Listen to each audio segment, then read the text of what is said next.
everybody, and welcome back to the Watchung Booksellers Podcast. I'm Marnie, and I'm here with Kathryn. Hi, Marnie. How you doing? Great. What are you reading?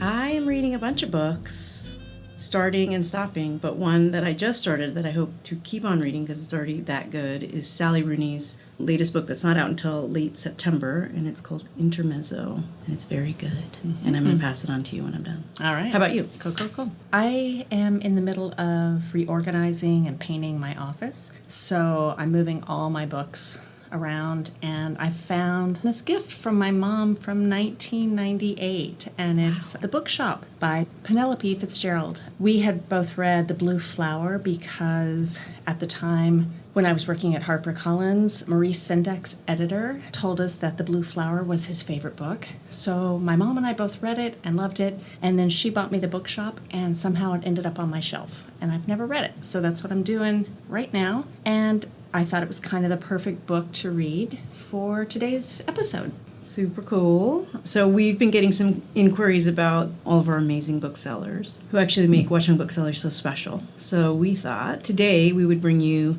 some shop talk with Asia Jannah and Nicole Ban. Yeah. Asia Jannah was born and raised in Montclair and has worked at Watchung Booksellers for a total of 9 years. She is currently the gift buyer for the flagship location at 54 Fairfield. Her favorite genres include dark fiction, short stories, essays, and memoirs. When she's not at the bookstore arranging displays or inquiring about customers' current reads, she enjoys knitting, crafting, and of course, reading. And she'll be in conversation with Nicole Ban. Nicole is a lifelong New Jersey resident who began her bookstore career fresh out of high school at B. Dalton. After a long-standing tenure at Montclair Book Center, Nicole made the leap to Watchung Booksellers in 2006. She quickly established herself as the store's resident problem solver and tech troubleshooter, titles she holds to this day. Her favorite fiction genre is mysteries. Nicole lives in Montclair with her wife, 2 school-aged daughters, dog, and cat. Enjoy the conversation, and we'll be back afterward to fill you in on what's coming up in the store.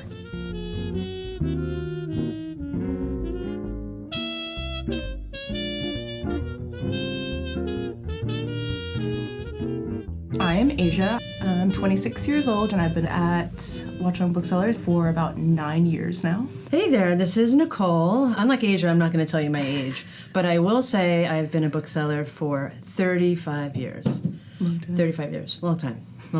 I was told that one of the questions, like, how did you become a bookseller? And I think for me, it's just, I always loved to read. I started as a huge reader growing up. I would ride my bike to the library and just hang out there all day. Love it. Yeah, it's great. My parents thought I was the strangest person on earth because I grew up in a family of non-readers. So did I. Did you really? Yeah. I had no idea. My mother would usually say, "What are you doing? Yeah. Why are you reading?" My mom's side of the family was not, no one in my family was a reader, but my grandmother, my dad's mom, used to get me books every year as a gift for my birthday since I was 3 or 4 years old. So I never got any toys or anything from her. I always got a book. So my mom would read to me all the time, and I started reading independently pretty early, but I also was always at the library. I always wanted to go to the bookstore. Whenever I would go out with my mom and kids would be like, I want to go to the toy store. I'd be like, can we go to the bookstore? Can we go to the library? I loved getting new books. I think Karma, a little Taylor Swift throw in there. 'Cause, I love her. Maybe she's listening. Move over, Travis. Hi, Taylor. Move over, Travis. I have 2 girls, and they hate reading. And it's nothing hurts me more. Yeah. I feel like that's a solid burn.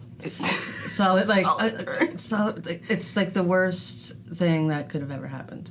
Though I feel as a parent. When you get older, though, they might like it more. Because I read a ton when I was a kid, and then when I got to high school, I stopped reading. But I started reading again once I started working at the bookstore. So I was like, wow, I'm around books all the time. So now I can read. Yeah, but that's because you're in high school. You're told what to read. Yeah. It's so really hate reading your books choice. at school. It's Yeah. choice in there. So I would read a lot, and then my first job ever was at a Food Town supermarket. I think it was 14. It was I can walk there. It was down the street, and it was bananas because back in the day when you were at the cashier and there was no price, I literally had to run to the dairy section and look for the price. Oh my God, to look. There was no. Meanwhile, everyone else was like, "What's the price on?" and the people managers did nothing. So people would just stand around. I was like, I have got to get out of here. Oh my God. So I didn't know that. Yeah. So then I got my driver's license because I'm a December baby. So I was held back a year for school. So I had my driver's license before anyone else. That was probably like the coolest thing about me in high school. Like I was driving before everyone else. Yeah. Yeah. That was really the only cool thing. I'm sure there were more cool things. There was not. And so I drove over to Willowbrook Mall, and at the time, Willowbrook Mall had not one, but 2 bookstores. Wow. B. Dalton, which was transformed into Barnes & Noble. That was their mall store. Yeah. And then Walden Books. Do you remember them? No. 2 bookstores. And so I applied, and I got a job at B. Dalton. It was right outside of Macy's. And that was, yeah, it was actually a lot of fun because it was all like older people, so I thought they were kind of cool. Like I was in high school. Yeah. Like I had no life. Like Besides driving. Other people. I think I was the Uber of my time. I just didn't charge anyone. Yeah. And which was interesting working for. Now, like looking back, seeing how it was run was very different than it is now. You would get like they call them dumps. Yeah. Which is like huge displays of like Harlequin romances and like at the airport. Yeah, or whatever the new Star Trek book was. Like unlike where we are now, you didn't order books. Like someone ordered them, and so I probably every store got the same crap. And I remember thinking like, oh, what is this? Who reads this? So from there, I was there for like 4 years, and then and then I went to work at Montclair Book Center. Dun dun dun. That was my childhood bookstore. Yeah, cue the music. That's where I went all the time when I was a kid. We used to walk from my old house off of Forest Street. We used to walk to Gloveridge Avenue. And so you probably saw me. Probably, yeah. You probably did. I think those were like my college years because I didn't go to college. So I think like working there was like all the cool people. Like I was like, they're so cool. Yeah. Like the creative types. Yeah. You know? It is at the time. Now it's I don't know what it is now, but that's what for me it was very much like a learning experience. Yeah. As far as like there, it's like I walked in and it's like books everywhere. It was kind of a dump, quite honestly. It was like a mess. I feel like that's part you know of the how I feel charm of about you know how I feel about a mess. Yeah. Nicole doesn't like a mess. Doesn't like a mess. But everything, there's no reason for a mess. Yeah. Never, never, never. And so I went there and I was like, why are all these books piled on the floor? And they're like, well, we just bought them, so they're just here. I'm like, well, price them. Like, why are they just sitting? Do something. I'm like, they've been here I've started and they've been here for weeks. But I actually remember when I went, I was like, are you hiring? They're like, maybe. I was like, well, are you hiring or not? I'm like, I kind of need to know because I need a job. Yeah. And so they let me start part-time, so I worked actually 2 jobs. I worked 2 jobs a lot. I was never a one-job kind of person. What was your second job? At bookstore. I worked at B. Dalton. Oh, you worked at the same time. Oh, okay. Oh, yeah. Like I would work, whatever the shift was, like I would work half and half. Yeah. And so I was there for... a lot of books. Yeah. 15 years. Yeah, then I made my way to Watchung Booksellers, where I've been for 17 years. I don't know. Maybe, does that add up? 4 plus 15 plus 17. Does that make 35? I don't know. If you say it does, it does. Math, we're not here to do math. Mental math is not really my thing. We're readers. We're not readers. Here for that.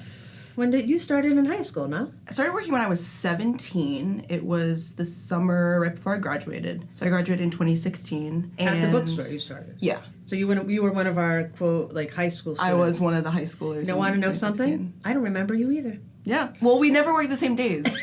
Because I worked, my days were Sunday and Thursday, and every time someone would bring your name up, I would be like, who is that? I never worked with you. You only worked Sunday and Thursday? What kind of shift is that? There was 3 of us, and we all had 2 days a week. And then we rotated Saturdays, and I don't think you were working weekends, so I never worked shifts with you. No wonder why you still like me. I always love you, Nicole.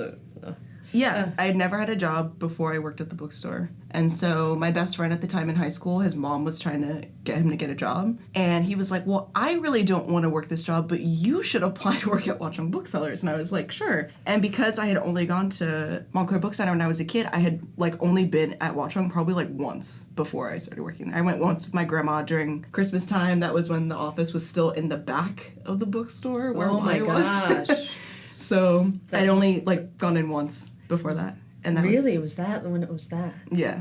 So who hired you then? Caroline. Yeah. Caroline, that's right. She did it. She did.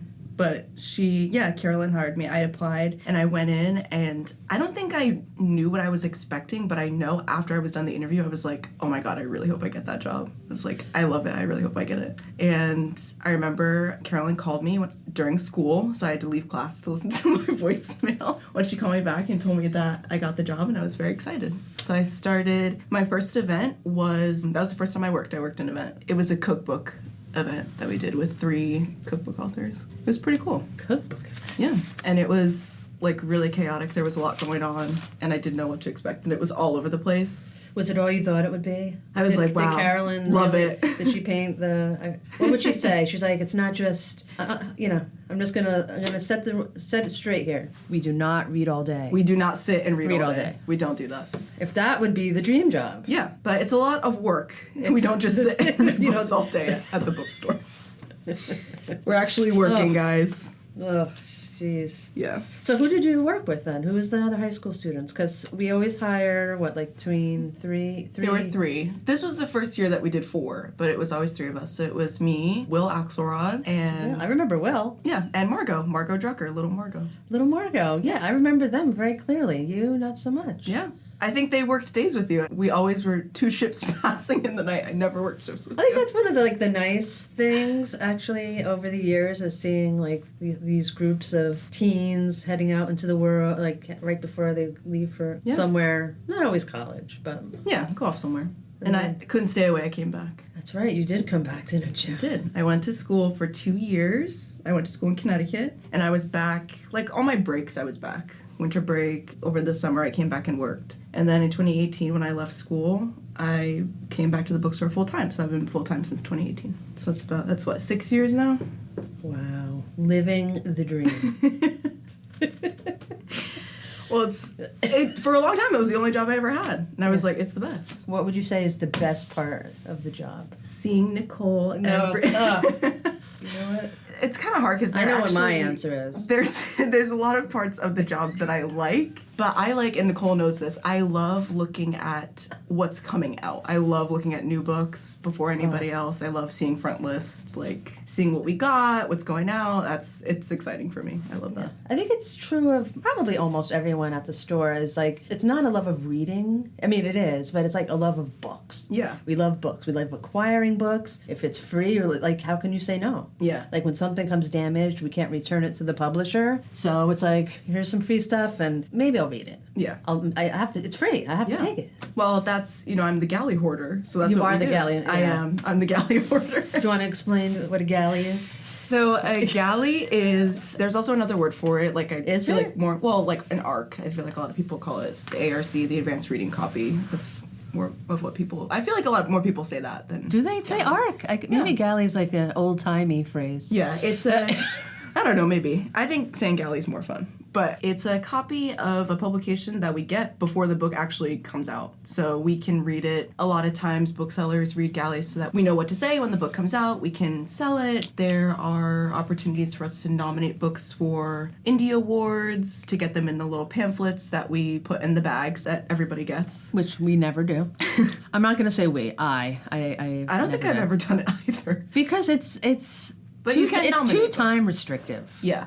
You don't get a lot of time. You have to read the book, do the review. You have to get it sent in, get it edited and everything. So it's a lot to do in a short amount of time. It is a lot to do. But the publishers send us, not of every book, as amazing as that would be, but it's most books that we get advanced copies of that we can read them before the book comes out. But it's nice. I think we have good relationships with most of the sales reps, and so that I know there was something I wanted recently. I'll give a shout out to Kim Gombar, HarperCollins rep. I wanted the Kathleen Hanna autobiography, Rebel Girl, and she sent me a copy. So that was really sweet. That was really nice. It's important to have those kind of relationships with your sales reps. Definitely. For those perks. But for other reasons, too. For other reasons, too. I'll also give a shout out to Tim Hep. Yay, woo! He said... What did you get? Well, we wanted the Amanda Montell book. I thought you had that. I do. But he sent it because I begged him. I was like, Tim, please send this. Didn't he send you 5 of them? 3.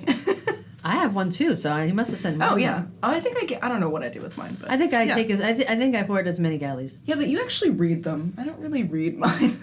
That is not true. I don't read them right away, but I read them eventually. But odds are, if someone's looking for a galley, I probably have it, or Nicole probably has it. Maybe.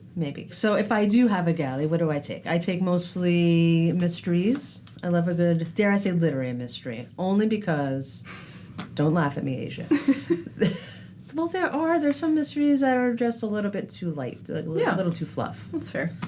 So I don't want to... Cozy mystery. Actually, I like cozy. There are certain ones... Cozy is like the new espionage. Like, I think within mysteries, like, they have, like, certain times where certain types of mysteries are popular. And I think this is the era of the cozy. There have been a lot funny, more. Yeah. or, like, it's not so detective heavy, or someone asked for spy and espionage mysteries, and I'm like, I don't know. Like...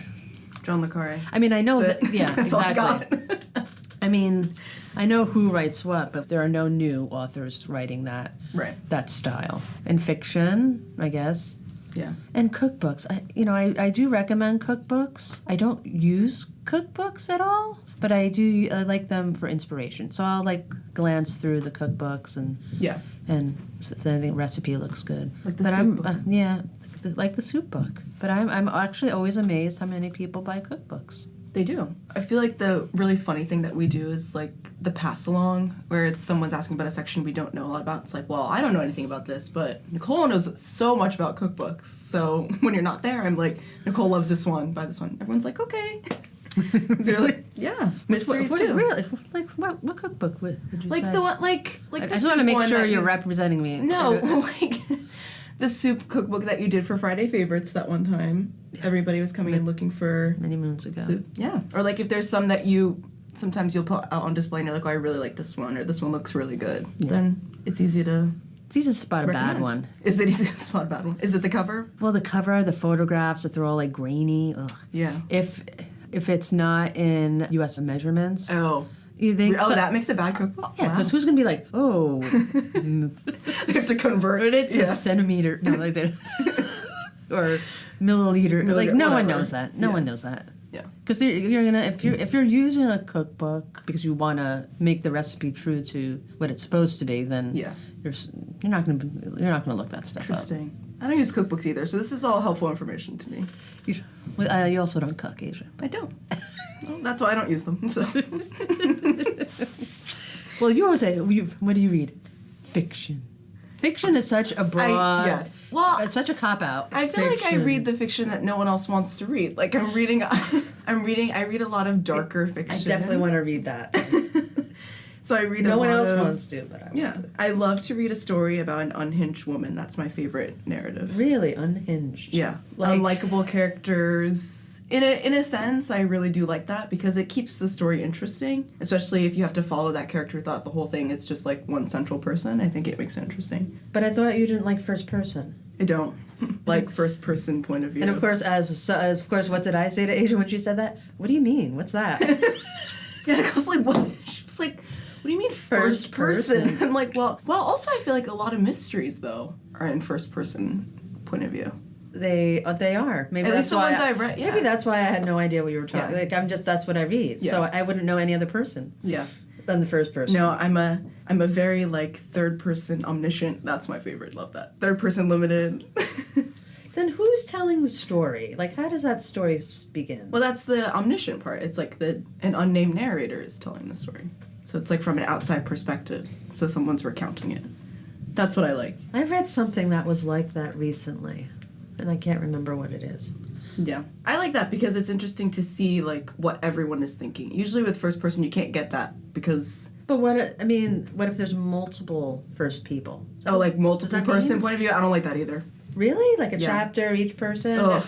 Each giving their no, I don't observation like that. On the same thing? Yeah. No. Really? Don't like that. But that's life. I feel like that slows the story down, though. Like, every chapter is some person, like, you've already gone through the situation, and then someone else is telling it, and I'm like, well, I already know about that part. Like, tell me something else. You're such a picky reader. I am a picky reader, I am. I have a short attention span. I have to be choosy. But I like a lot of fiction. I also read a lot of essays. I love essay collections. Especially, I like literary criticism, cultural criticism. I think stuff like that is really entertaining to read. And I do read some memoir.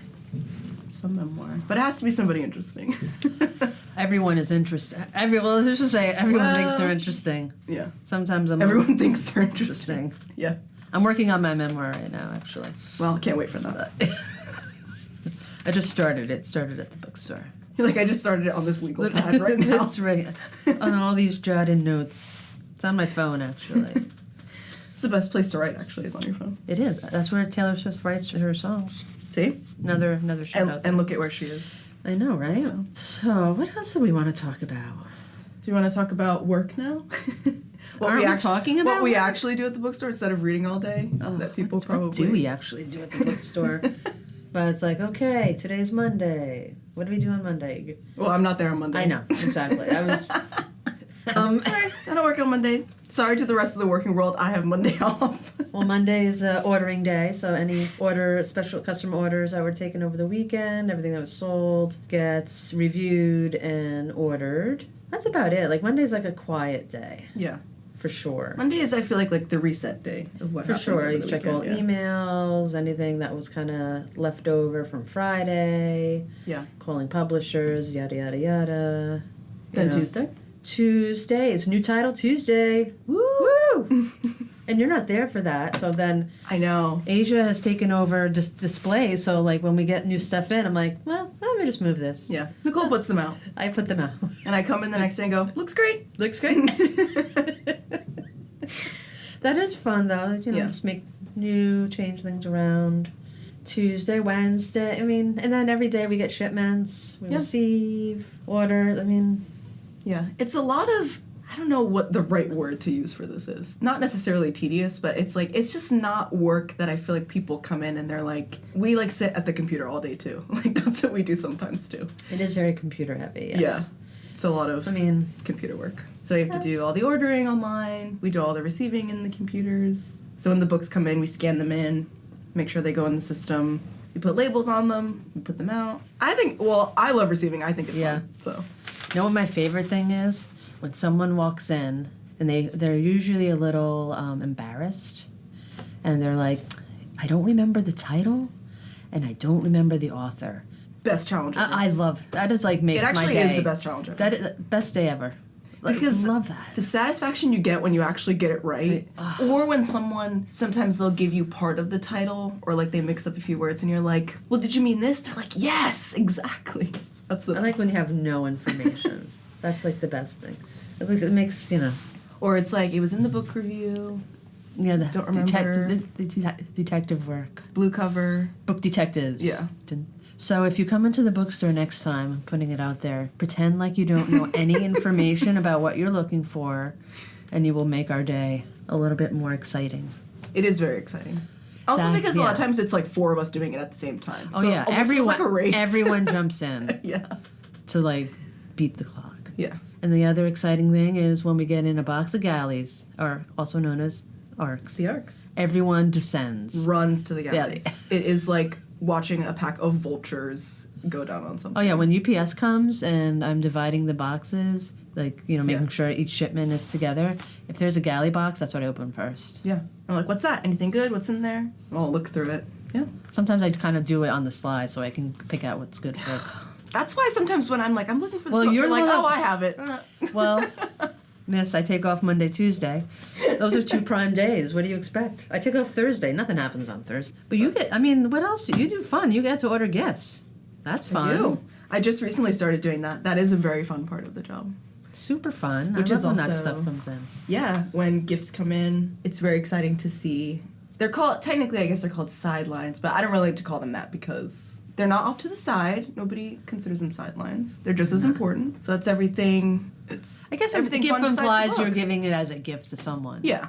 So, but but it's it's like not. It could puzzles, be for you. games, yeah. Socks. Exactly. Socks, candles, mini microphones. We have it all. Have it all. I've seen so much fun things. I think my favorite, which we haven't had in many years, was the yodeling pickle. I don't even know if I was there for that. I You don't were remember not. And then we had like the queen that would wave. Remember the waving queen? that. Oh, the solar solar queen. Yes, that I do remember. I don't remember. I don't know about that. About the yodeling pickle. We had a yodeling pickle. I swear. If Margot was here, she would say yes. I remember that. I do remember we used to have around Halloween the canned laughter when you open the top, it laughs. That I do remember, though. Canned soup of laughter. Maybe bring that back. Maybe, yeah. And do you get to go on trips? Didn't you go somewhere recently? For gifts or just in general? Oh, For books. yeah. So we... It's a little perk there. Yes. We recently went to Winter Institute, which happens every year. In beautiful where? In beautiful Cincinnati, Ohio. That's where we went. Travis is from there. Just watch it.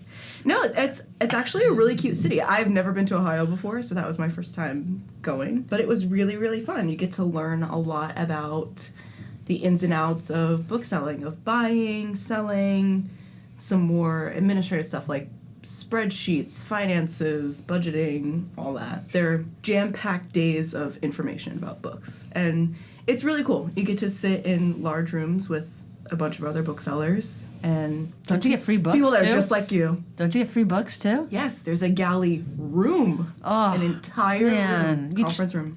You should have FaceTimed me. Well, we brought everything back to the store. I didn't want any of that. That's all we had. That's what they had.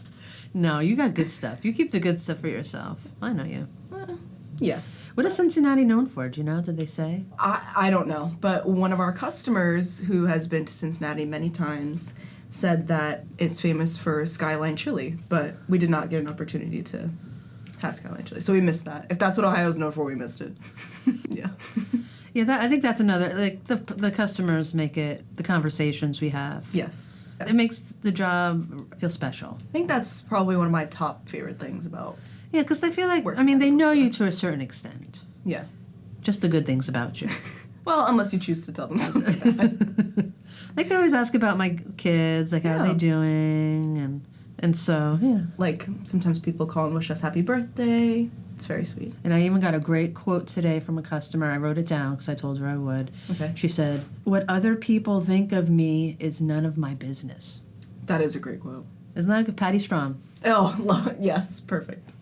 Little shout. I know Patty might listen. Yes, So. one of our favorite customers. We have a lot. I think everyone Yeah. has, like, the person that they kind of, like, talk to for quite... Talk to the most, yeah. Yeah, talk to the most. Yeah, it's usually someone who's like, not all the time, but it's usually someone who you know from helping them with recommendations or suggestions or something. So you know you have a lot, like, that part in common. So you can relate on that as well through books, which is nice. It is nice. Yeah. So how has bookselling changed? I mean, I've been doing this a long time. I feel like Ew. you are a better person to How has it changed? have a perspective on that. The only thing that I feel like has majorly changed since I've started working there is our point of sale system when we got book manager. Because we used to do everything manually, literally everything, it felt like. I do feel like that book manager is life-changing. Yeah. I feel like I've, like, gained time. Yeah. Like, yeah. everything took so During the much day. time to do, and now I'm like, oh, well, what do I do now? Yeah. And I Yeah, actually get to, streamlines like, everything. I get to, like, straighten my section and display things and do things that I wouldn't normally do. Yeah. Like, kind of makes it sound like I'm meandering around the store, but I am. I'm just walking around because I don't always get to see what comes in. And so. Well, that's important too, is so that we have to know what's in the store also. So we have to have time to take to look around because not all of us are there every single day. So when things come in, you kind of have to. That's what I do on Wednesdays after my days off. I come in, I look around all the tables, see what new titles are out, and try to see, like, well, what's coming up this month? What displays can we put out? Make sure all the gifts are out. So you do have to take a look around Yeah. to make sure things are. I'm really surprised that romance made a comeback, I have to say. Yeah, that's like, also a major change that Huge I've seen. change. Horror as well. Horror is Yeah. really... Our horror shelf used to be Stephen King. Only Stephen King. Stephen King, maybe an H.P. Lovecraft, for the classics. World War Z. That was And it. World War Z. That was it. Anne Rice, maybe an Anne Rice. Yeah. But it was really, it was all Stephen King. I mean, he Yeah. also has, like, a million books. But Yeah. there are so many, they're publishing so many new authors in that genre. It is really... Yeah.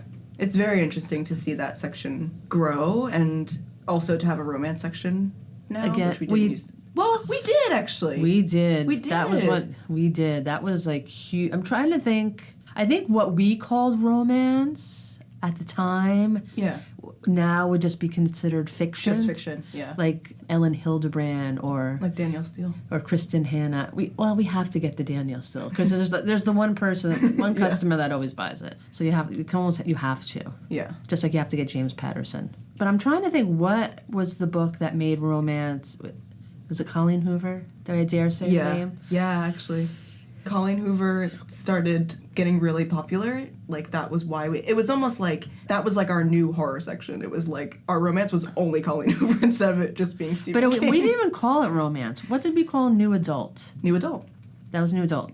So it was supposed to be between young adult and adult contemporary. I always thought of it in my head as books that make old people feel old. New adult.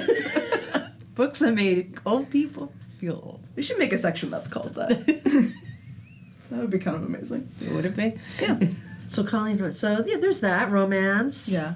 I've also seen a lot of, I don't know if you think this too, but like the celebrity memoir. So many celebrity memoirs now, I feel like, especially this year. There's been a lot. They have a lot to say. Yes, apparently so. It's easy money. I guess so. They're not writing it. Yeah, I was right? gonna say, because they're really not writing it, but yeah, that's one thing I've noticed too. But they all don't sell. books, too. They don't sell though. Not everyone is as interesting as they think they are. See, what you said earlier, you said everyone thinks they're interesting. But they're not. I don't want to name drop, but I will. But Well, no, I was going to. His wife, I was like, Jada, did not. oh, well, yeah, no. Jada Pinkett Smith, sorry, nope. Kerry Washington too didn't really. Didn't sell one. Yeah, no. And I love her. But I don't think I want to read about her. Yeah. Brittany, though. I said it. Everyone's like, "You ordered a case of Brittany?" I was like, Of course. Yes, Yeah. it's Brittany. Bleep. I think COVID also changed A lot. Yeah. I think it changed how people choose to buy books because we were never an internet bookstore. That's true. But then Never. when COVID happened, we were, I mean, obviously primarily only web orders. Mostly, actually. It was kind of unless a you wanted to huge talk change. someone on the phone and describe each book Yeah. that you wanted to see. Yeah. But that was a huge change to, like, go from having, like, 2 web orders every, I don't know how many days. A week. Yeah. Yeah. Like one a week, maybe. Yeah. And they were always the same customer, too. Yeah. But then that was all we had, were all online orders. We had to process everything online. Yeah. But I think after that, once people started coming in the store again, I think people continue to buy online. Yeah. For the convenience.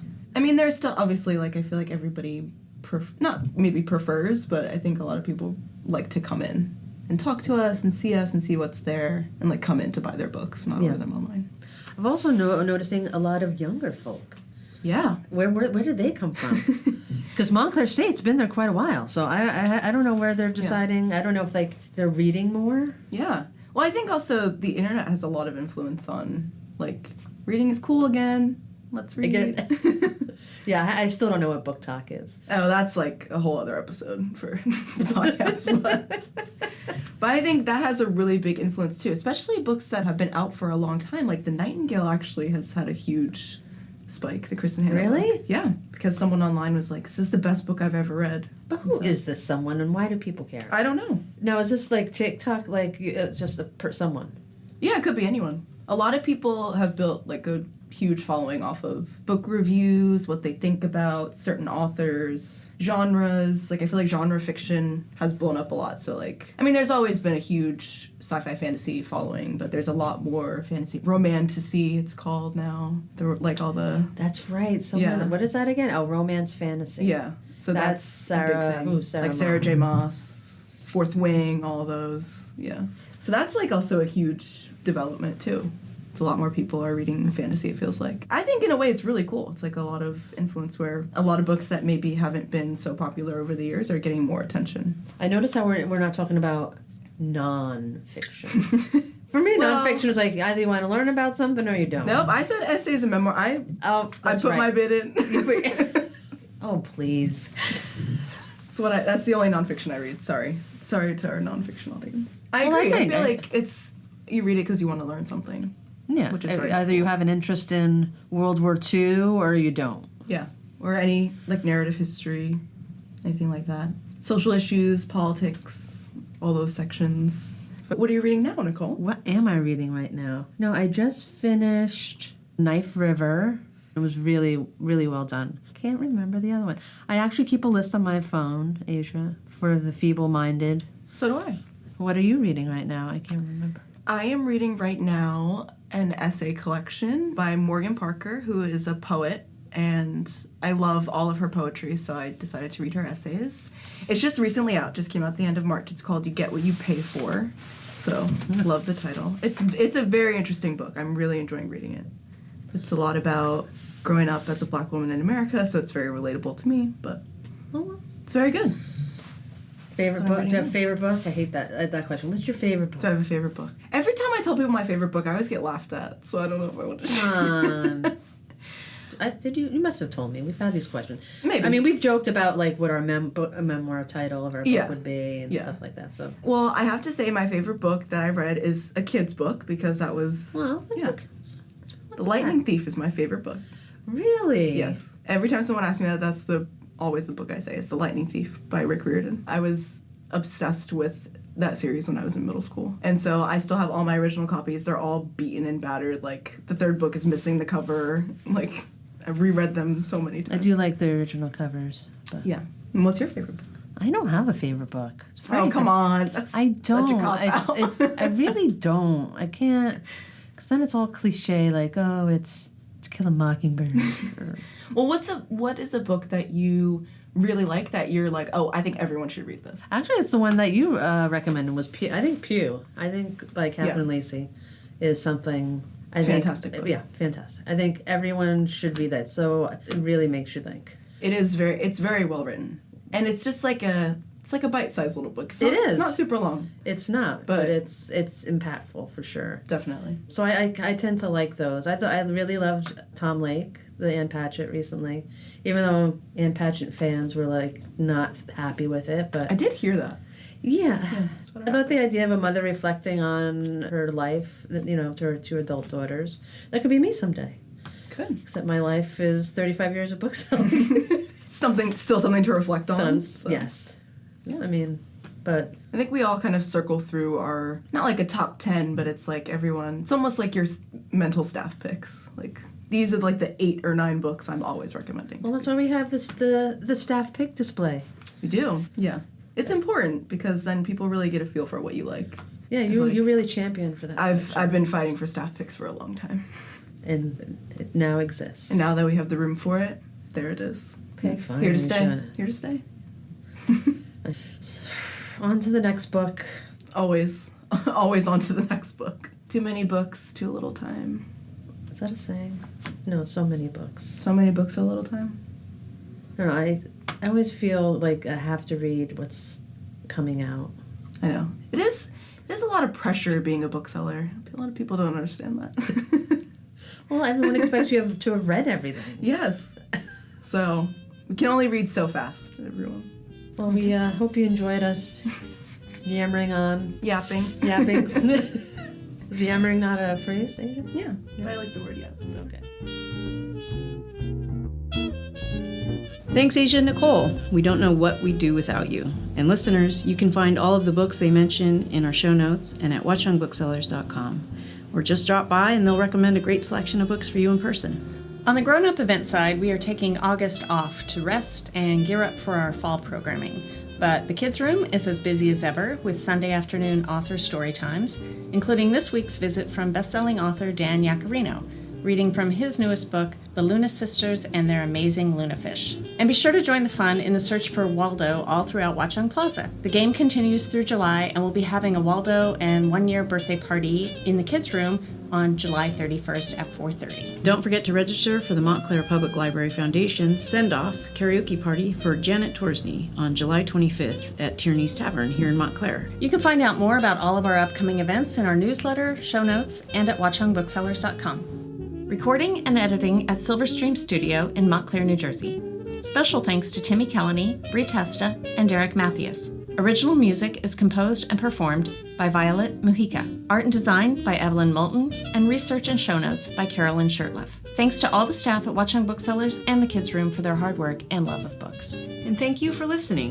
If you enjoy the podcast, please like, follow, and share it.